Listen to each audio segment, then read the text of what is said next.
It started with 5 words from a boy who had no reason to say them except that they were true. He was 12 years old and he had been sleeping outside for 8 months, and his name was Denny, and he sat down across from Ray Decker at the counter of the Riverside Grill in Bozeman, Montana, on a Thursday afternoon in March. And he looked at the large man in the leather cut for a moment, and then he said very quietly the thing he had been gathering courage to say for 3 weeks. "Your wife is still alive." Ray set his coffee mug down.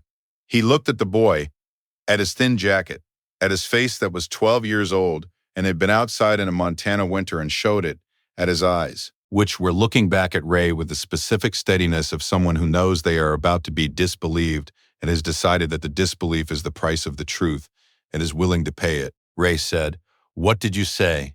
The boy did not look away.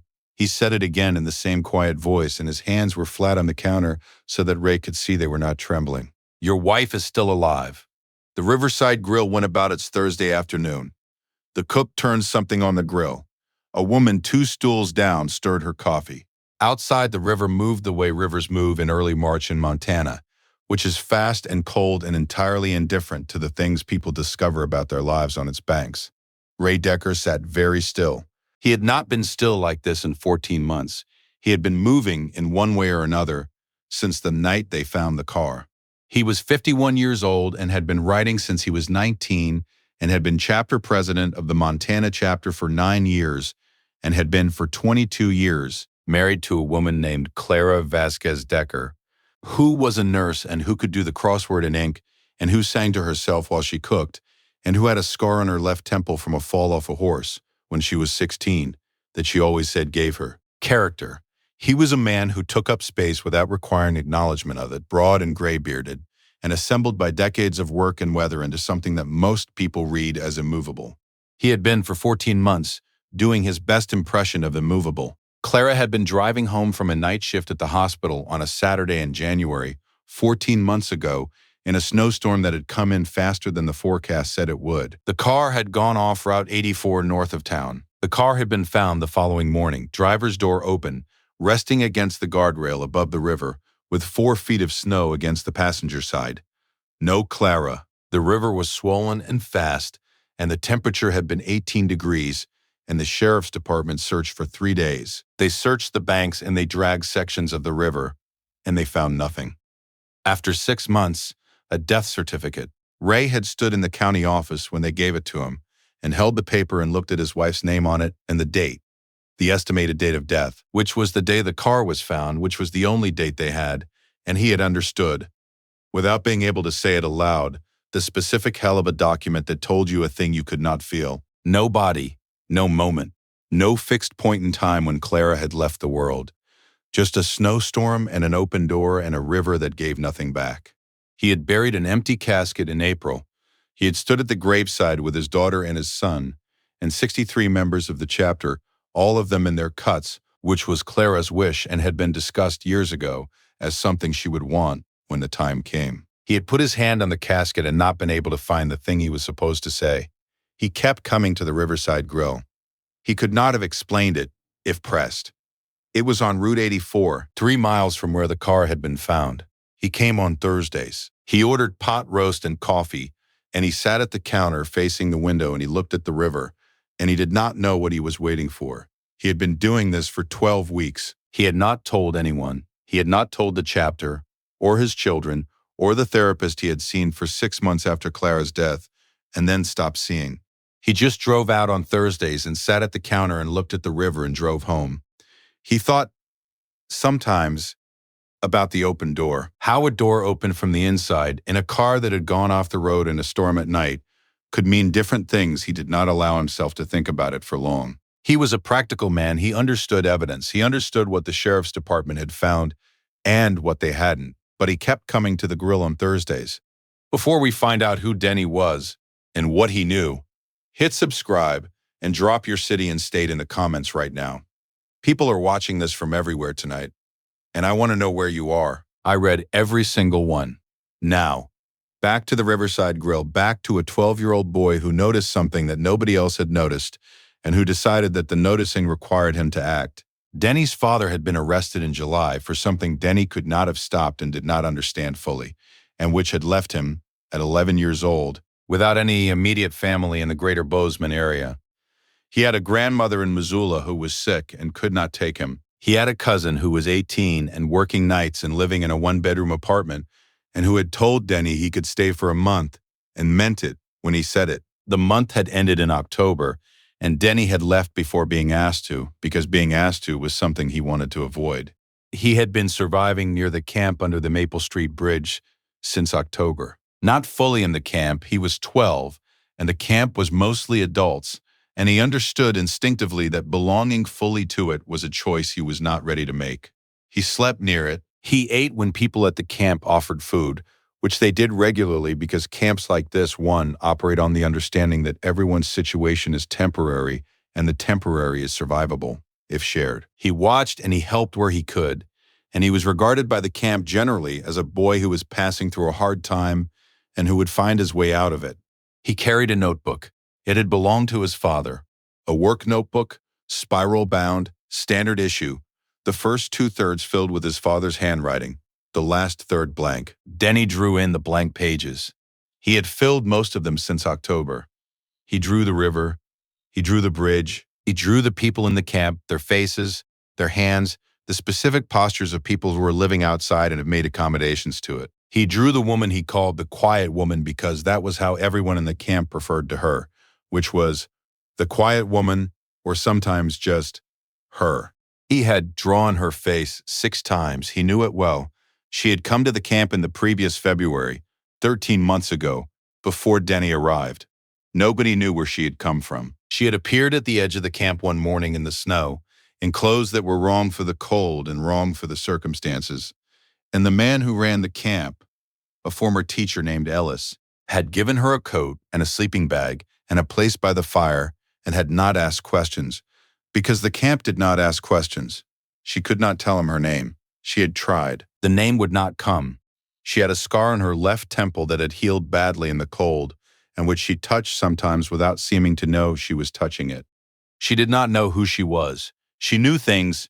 She knew how to take care of people, how to dress a wound, how to tell when someone had a fever by the heat on their forehead and the quality of their breath. She knew songs that she hummed while she worked, fragments of melody with no words attached.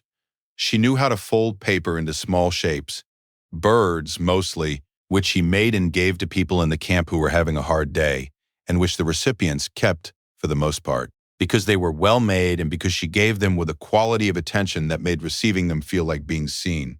She lived in the camp. She helped the camp. She drew birds in the dirt with a stick. She had been there for 13 months and she did not know her name, and she had not left, because leaving required a direction, and she did not have one. Once, in November, when Ellis had been struggling with a broken camp stove, she had looked at it for a moment and said very quietly, "My husband would have known how to fix this." She had said it with a specific certainty, as if the husband were a concrete and recent presence, not a memory. Then she had gone quiet and not said more, and Ellis had not pressed her, because the camp did not press. Denny had been there for that. He had written it down in his notebook, not the drawing pages, the margins of his father's work pages, the spaces between the handwritten entries. He had been watching Ray Decker at the Riverside Grill for 3 weeks before he sat down. He had found the connection the way children find connections, through sustained patient observation and a willingness to hold 2 things in his mind at once until they resolved into a single meaning. He had heard Ray on the phone one Thursday, saying Clara's name, saying something about the accident, saying something that ended with, "I just need to know she didn't suffer." He had heard the name Clara. He had gone back to the camp and looked at the quiet woman and thought, her name might be Clara. He did not know how to verify this. He had asked Ellis one evening if anyone had ever found out the quiet woman's name. Ellis had said, "She can't tell us." He had asked, "Does she respond to any name?" Ellis had thought about it and said, "I haven't tried." That night, Ellis had said quietly near the fire, "Clara?" And the quiet woman had looked up. She might have looked up because it was a word. She might have looked up because it was her name. She looked up the way people look up when something has reached them through whatever distance they are at. Denny had written it in the margin of his father's notebook. He had sat down across from Ray Decker on a Thursday. Ray listened to all of it. He listened without interrupting, which was not something that came naturally to him in this moment. when every sentence Denny said was landing somewhere below his capacity to manage it. He held his coffee mug with both hands, and he looked at the boy and he let the boy talk. When Denny was done, Ray said, "She has a scar." Here. He touched his own left temple. Ray put the coffee mug down. He looked at the counter for a moment. He looked at the river through the window. "Does she sing?" he said. Denny thought about it. "She hums," he said. "Does she make things? Out of paper?" The boy looked at him. "Birds," he said. "She makes paper birds." Ray was quiet. "I need you to take me there," he said. It was not a question. It was the first sentence Ray Decker had spoken in 14 months that had any forward motion in it. They walked along the river path to the Maple Street Bridge.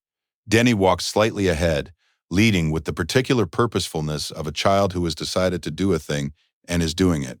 Ray walked behind him at a pace that was controlled and deliberate, and which cost him a great deal to maintain, because what he wanted to do was not walk at a controlled and deliberate pace. The camp was set back from the path under the bridge, 6 tents, a fire pit, a collection of the specific furniture that camps accumulate, which is the furniture that the rest of the world has discarded, and which functions perfectly well in its new context. 3 people were visible. Ellis by the fire, who looked up when Denny and Ray appeared on the path and assessed the situation in the way of a man who has developed a reliable sense for threat and recognized none in what he saw. 2 others, near the tents, and 1 person at the far edge of the camp, sitting on a crate near the riverbank, drawing in the dirt with a stick. Ray stopped walking. He couldn't move. She was wearing a green down coat that someone had given her, over a gray sweater. Her hair was shorter than he remembered. It had grown back from something, he thought, and then he stopped thinking and just looked. She was drawing something in the dirt in front of her, focused, a small frown of concentration on her face that he knew as well as he knew anything. She had not looked up. She looked exactly like Clara. She looked like Clara after 14 months of winter and difficulty, marked by it, different in ways he could see and ways he could only feel. But Clara, her hands on the stick, the angle of her head, the frown. He stood at the edge of the camp and did not move for what felt like a long time. Denny stood next to him. "That's her," Denny said. Ray walked to her slowly, the way he walked toward everything important, and he stopped a few feet away and crouched down to her level and said her name. She looked up. She looked at him with the clear, direct expression that everyone in the camp had come to know, an expression that contained a great deal of attention and no guile, the look of someone who is very present in whatever moment they are inhabiting. She looked at his face the way she might look at a drawing she was trying to understand, carefully, with genuine interest. She did not know him. He could see it immediately. Not the absence of recognition. He had prepared himself for that, approximately in the 30 seconds of preparation that the walk from the path had allowed. He could see that she was looking at him as a new thing, a face she had not encountered before, a person she had no file for. "Clara," he said again. She tilted her head slightly. "I feel like I should know you," she said. It was the first time she had spoken in a voice he recognized, not the words, but the voice, and the cadence of it, and the specific weight she put on the word should, which was a word Clara had always used with a particular mixture of obligation and doubt. He sat down on the ground in front of her. He was not going to tower over her. He was not going to approach this from above. He said, "My name is Ray. I think I'm your husband." He told her her name and where she was from and what she did for work and how long they had been married. He told her the accident and the car and the night in January. He told her the 14 months. He told her he had been coming to the grill on Thursdays and he didn't know why, and now he knew why. He did not tell her everything at once. He told her in the way you tell someone who is taking things in carefully, piece by piece, checking each piece against something interior that she could not name but could feel. She listened. She did not cry. She did not rush to him or recoil from him. She listened with the full attention she gave everything, and when he was done, she was quiet for a moment. "I knew I belonged somewhere," she said. "I couldn't find it." Her hands were still on the stick in the dirt. "You found it," he said. She looked at the drawing she had made in the dirt, which was a bird in mid-flight, wings spread. She looked at Ray. She said, "What do we do now?" He took out his phone. He called his VP. 5 words, "She's alive." They came by dusk. Not hundreds.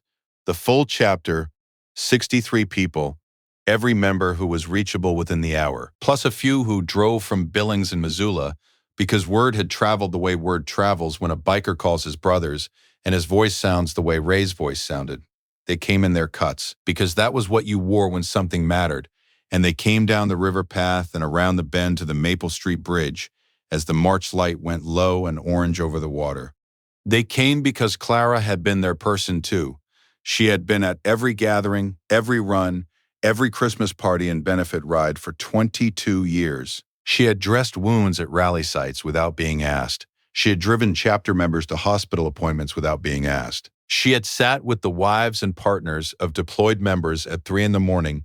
when the anxiety got too large to carry alone. She had been loved by 63 people who had stood at her empty grave in April and not found words.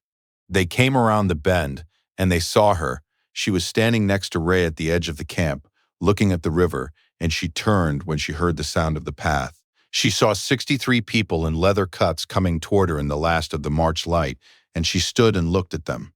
The first person down the path was a woman named Bev Stokes, the VP's wife, Clara's closest friend in the chapter, who had spoken at the graveside service and who had not stopped setting a place at the table for Clara at chapter dinners for 6 months, until her husband gently asked her to, and who had said it anyway when he wasn't looking. Bev came down the path and around the bend and saw Clara and stopped so abruptly that the man behind her walked into her. She stood on the path. She whispered Clara's name. Clara looked at her. She looked at all 63 people behind her. She did not know them, but she looked at them with the expression that everyone in the camp had come to rely on. That quality of full, unhurried attention that made you feel, when she directed it at you, that you were the most important thing in the particular world she currently inhabited. The silence that fell over the riverbank was total, not the silence of threat or standoff. Not the silence of shock exactly, the silence of 63 people standing in the last light of a March afternoon in front of a woman they had given up and who was here, alive, in a green coat, looking back at them from the other side of 14 months. Bev walked to her. She took Clara's hands in both of hers and looked at her face. "You're here," Bev said. "You're right here." Something moved in her expression. Not recognition, not quite, but the sensation of recognition pressing against the inside of a wall that had not come down yet. "I think I know you," Clara said. "You do," Bev said. "You do know me." The river moved. The campfire cracked. 63 people stood on the bank and did not speak. Clara went to Bozeman Regional Medical Center that evening. The neurologist who examined her was not surprised by the broad picture.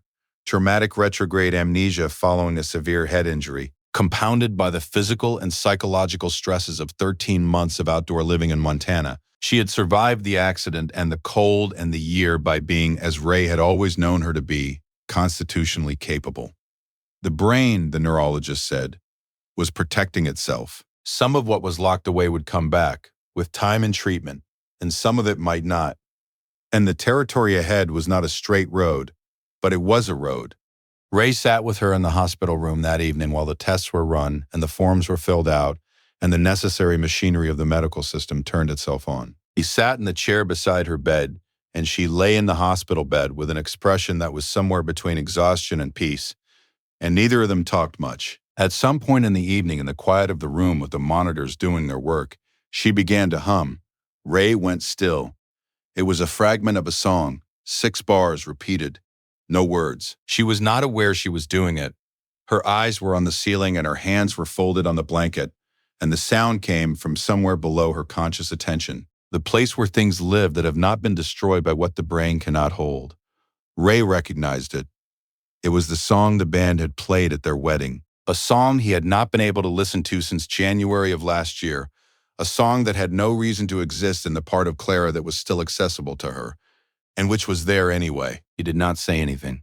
She hummed it again. He leaned forward in the chair and put his hand over hers on the blanket, very gently, not to interrupt anything she was doing, just to be there. She didn't stop humming. He closed his eyes and he listened. 3 weeks after Clara was found, the chapter drove to the Maple Street Bridge camp. Not to make a point or deliver a message. There was no villain here, no injustice to confront. They came because Ellis and the people in the camp had kept Clara alive for 13 months. had kept her warm and fed and whole in the specific way that communities keep people whole. And that required acknowledgement of a kind that the chapter knew how to make.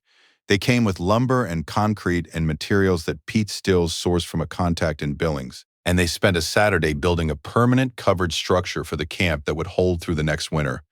They came with food. 3 chapter members' wives had been cooking since Thursday. They came with coats and boots in a range of sizes, organized by Bev Stokes, who had called every church in Bozeman and collected what she collected. Denny was there. Ray had found him before the chapter arrived and had sat with him at the edge of the camp the way he'd sat with him at the counter of the Riverside Grill. And he had told him, as plainly as he could, that what Denny had done was the kind of thing that most adults in full possession of their circumstances did not manage to do, and that it had given Ray back something he had stopped believing he would ever have again. Denny had listened to this without much expression. He was 12, and he was not yet at an age when receiving a statement like that was easy. He said, "Is she going to be okay?" Ray said, "Yes. It's going to take a long time, but yes. I have a grandmother in Missoula," he said. "She's sick, but she might get better." Ray looked at him. "I know some people in Missoula," he said. "If you want help finding her." "Okay," he said. On a Tuesday evening in April, Ray Decker sat in Clara's hospital room while she slept, and he thought about a boy in a thin jacket who had sat down across from him at a counter and said 5 words that were true, and about what it had cost the boy to say them, and about the specific quality of courage that doesn't know it's courage and does the thing anyway. He thought about the open door on the car, which he had thought about many times in 14 months. He understood it now. She had gotten out, in the dark, in the cold, in the snow. She had gotten out and walked and found warmth and survived. And the part of her that was her, the part that dressed wounds without being asked, and made paper birds, and hated the cold and hummed songs she didn't know she knew, had been intact the whole time. Some things survive what the mind cannot hold. They live in the hands and the voice in the particular way a person angles their head when they are concentrating. They live in a song hummed without words in a hospital room on a Tuesday evening in April. They are not lost. They are just waiting. If this story reached you tonight, share it with someone who needs to be reminded that some doors open from the inside. Hit subscribe and drop your city in the comments, and if you've ever found something you'd stop looking for, type Clara. I'll read every one.